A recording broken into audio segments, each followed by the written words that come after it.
星5つの大絶賛か、星1つの大酷評か、評価が真っ二つに叩き割れている超問題作応募編、ネタバレなしで解説します。世間の評判を信じて見てみたら、絶妙にモヤモヤしたり、逆に隠れた名作に出会えたりした経験はありませんか？今回紹介するのは、単なるつまらない映画ではありません。設定やメッセージ性が尖りすぎていて、見る人の価値観を剥げたかのように揺さぶってくる、中毒性の高い作品だけを厳選しました。それでは、1本目の問題作から。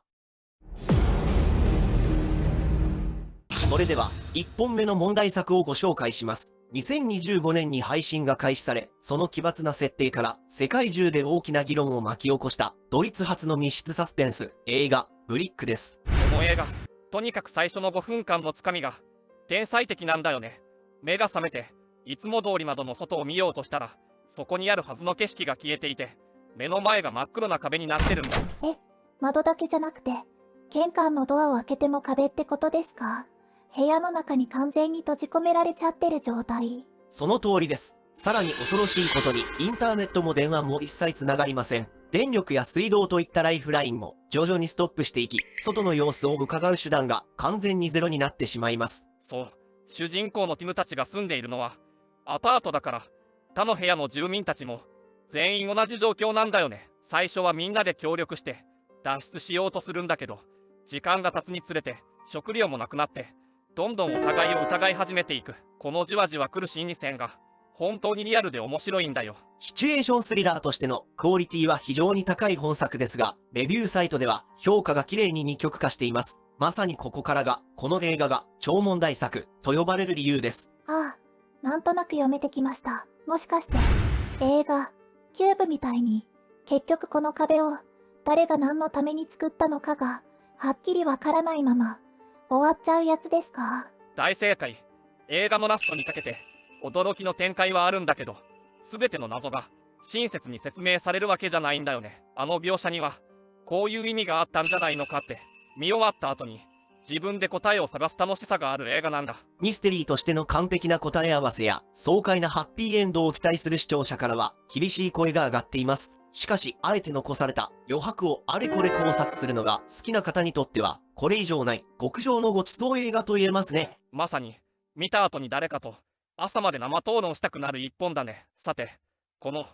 謎が明かされない怖さといえば、次につなげる世界的大ヒット作も世界中で大論争が起きた問題作なんだよ。それでは2本目の問題作です。2018年に配信され、当時のネットフリックスにおける歴代最多視聴回数を記録するなど、世界中で社会現象となったメガヒット作、バードボックスです。この映画、設定の絶望感が半端じゃないんだよね。ある日突然、世界中に正体不明のそれが現れる。で、恐ろしいことに、それを肉眼で見てしまった人間は全員我を失って、その場で自ら命を絶っちゃうんだ。うわぁ。じゃあ、一瞬でも外の景色を見たらアウトってことですか？生き残るためには、ずーっと目を閉じてなきゃいけないの？その通りです。主人公のマロリーは、幼い2人の子供を守るため、窓をすべて黒く塗った家で暮らすことになります。しかし、ある理由から完全に視界を遮られた、目隠し状態のまま、危険な川をボートで下る、過酷な旅に出ることになるのです。頼れるのは耳だけなんだよね。タイトルにもある通り、一人が危険を知らせてくれる唯一の相棒。映画を見ている僕たちも主人公と同じように、何か不穏な音がするけど見えないから何が起きてるかわからないっていう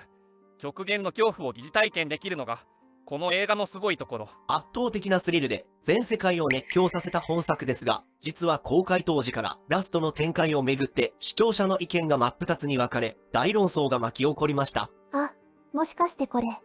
一本目のブリックと同じパターンですか？結局、その、見たら終わりになる原因の正体が何なのかわからないまま、終わっちゃうんですか？まさにそこ、劇中でそれの姿がたちは1ミリも描かれないし、なぜ現れたのかという説明も一切ないんだ。見えないからこそ人間の想像力がかきたてられて一番怖いって大絶賛する人がいる一方で、2時間もハラハラさせたんだから、最後はちゃんと正体を見せてよって激怒する人も多かったんだよね。ハリウッドらしい明快な SF パニック映画として見た人はがっかりし、不条理なシチュエーションを深読みするのが好きな人は大満足する、まさに好みが180度分かれる超問題作です。未見の方は自分がどちらのタイプかぜひ確かめてみてください。さて、次も同じく、見たら終わりな、恐怖を描いた作品なんだけど、今度は一転して、皮肉たっぷりのブラックコメディなんだ。しかも、主役級の超豪華キャストが大集結してるんだよ。それでは3本目の問題作です。2021年に配信され、アカデミー賞でも作品賞を含む4部門にノミネートされた超一級のブラックコメディ映画、ドントルックアップをご紹介します。これね、とにかくキャストがハリウッドの主役級ばかりで、めちゃくちゃ豪華なんだよ。物語は、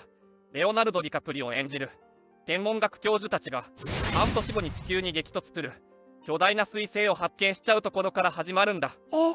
あと半年で地球が大変なことになるなんて、世界中が大パニックですよね。すぐに国が動かないと。普通は、そう思いますよね。しかし、この映画の面白いところは、誰もその大ピンチを真面目に受け止めない点です。大統領は自分の選挙のことで頭がいっぱい、テレビ番組は真面目な話より、バズる芸能ニュースを優先し、科学者たちの警告を完全にネタ扱いしてしまうのです。そうそう。SNS では、彗星なんて政府の嘘だ。っていう、陰謀論が飛び交って、国全体が、空を見上げろっていう派閥と、空を見るなっていう派閥に分かれて、大喧嘩を始めちゃう。この、現代社会のスクズ、みたいなリアルな皮肉が、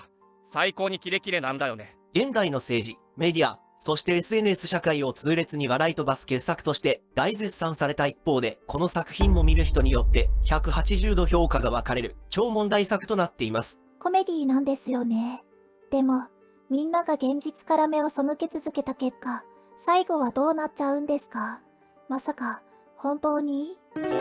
そこが賛否両論最大のポイント。ラストの展開がコメディ映画としては、あまりにも容赦なくて、救いがないんだ。人間の愚かさを、ここまで見事に描いた映画はないって大絶賛する意見と、皮肉が強すぎて不快。見終わった後に、ただただ嫌な気持ちになるって、激怒する声で真っ二つなんだよね。もし本当に同じような危機が起きたら、今の私たちは、この映画の登場人物たちと同じ行動をとってしまうのではないか、そんな恐ろしくも深いテーマを突きつけてくる作品です。豪華キャストの開演を楽しみつつ、映画が放つ強烈なメッセージを、ぜひ受け止めてみてください。さて、次も同じく、日常が崩壊していく世界を描いた作品なんだけど、今度はコメディ要素は一切なし、何が起きているのか全くわからない、静かな恐怖がじわじわ迫ってくる、超問題作なんだ。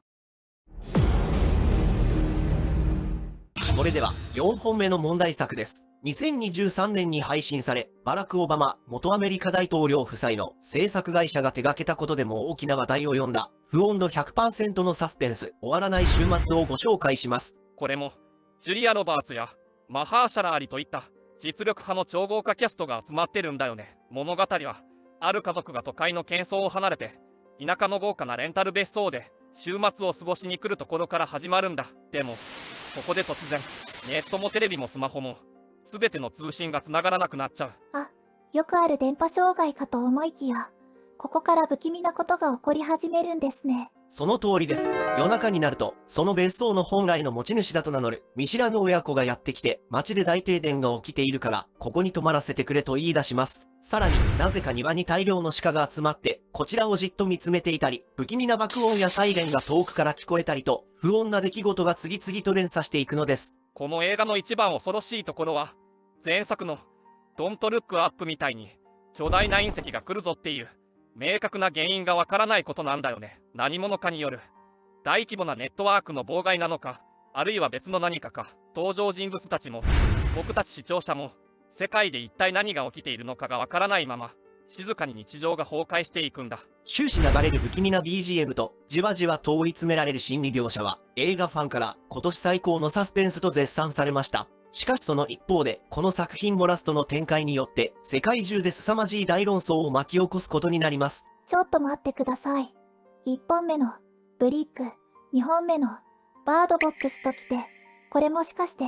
また、結局何だったのパターンですか？その予感、大正解。すべての謎がきれいに解決してハッピーエンドなんて展開は一切ないんだよね。むしろ、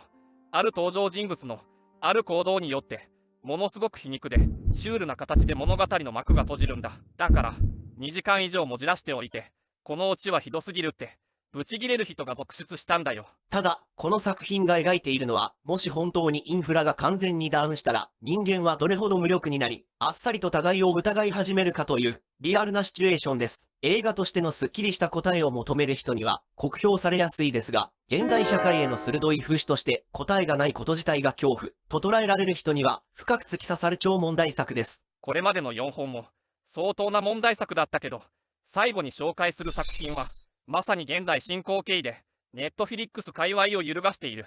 別格の最新作なんだよ。お待たせいたしました。今回の動画のおとりを飾る5本目の超問題作です。2026年7月2日、ついに世界独占配信がスタートしたばかりのネットフリックスシリーズ最新作、ガス人間をご紹介します。ついに来たね。これは、東宝のクラシック特撮映画、ガス人間第1号を原案に、新幹線のヨン・サンホ監督と、ガンニバルの片山晋三監督が、日韓トップクリエイタータッグを組んで現代に蘇らせた、超大型 SF クライムスリラーなんだよ。舞台は、現代の日本。モデルの宇田さんが演じる、自分の体を機体に変化させることができる、特殊な体質を持った男が、世間を揺るがす前代未聞の連続事件を引き起こします。設定だけでワクワクが止まらないです。しかも、それを追うのが刑事役の栗旬さんと、記者役の蒼井優さんなんですね。実写での共演はなんと23年ぶりだとか、演技の殴り合いがすごそう。そう。キャストも超豪華なんだけど、映像のスケールが日本映画の常識を超えてるんだ。ゴジラ -1 を手掛けた白組が VFX を担当していて、東京駅前を封鎖した大掛かりなシーンとか、機体が生き物のように動く描写のクオリティが本当にやばい。でも、この映画の真の恐ろしさは、単なる SF アクションじゃないところにあるんだよね。世界中で大絶賛の声が触れる一方で、本作はあまりにも重厚で鋭い、社会派サスペンスとしての側面を持っており、そのメッセージ性と結末をめぐって、早くも凄まじい賛否両論が巻き起こっています。ただ事件を解決して、めでたしめでたし、じゃないってことですか？その通り、ガス人間がなぜこんな事件を起こしたのか、その背景にある、格差社会の闇とか、巨大組織の隠蔽がリアルに描かれるんだ。だから、エンタメとして完璧すぎる、と大絶賛する人がいる一方で、見終わった後の絶望感がすごい。この結末は本当に正しかったのかって、SNS で大論争になってる。まさに2026年を代表する、誰かと語り合わずにはいられない、超問題作だよ。本日紹介した作品です。興味がありましたら、各種配信サイトなどでご視聴していただけたらと思います。ご視聴ありがとうございました。チャンネル登録をお願いします。グッドボタン、バッドボタンのどちらかを必ず押して動画を評価してくれよな。それと、コメントも書いてくれると、嬉しいんだけど。次回お会いする時までごきげんよう。